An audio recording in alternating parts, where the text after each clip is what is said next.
माँ आप इधर खड़ी हो जाओ। आ जाओ माँ, आ जाओ। अरे अरे, किसका बैग उठा के ले आए हो? अरे माँ ही भी है। तुम्हारी माँ फिर आ गई।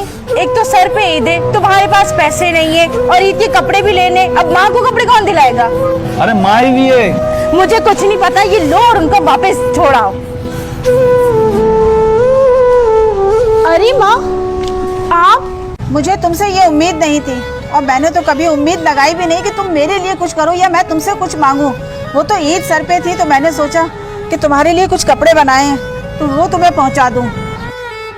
बहुत बहुत ईद मुबारक हो। ये लो।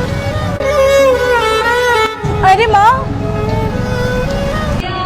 मुझे बताया तो होता कि मेरी माँ है। अरे माँ तो माँ होती है, चाहे मेरी हो या वो तुम्हारी हो।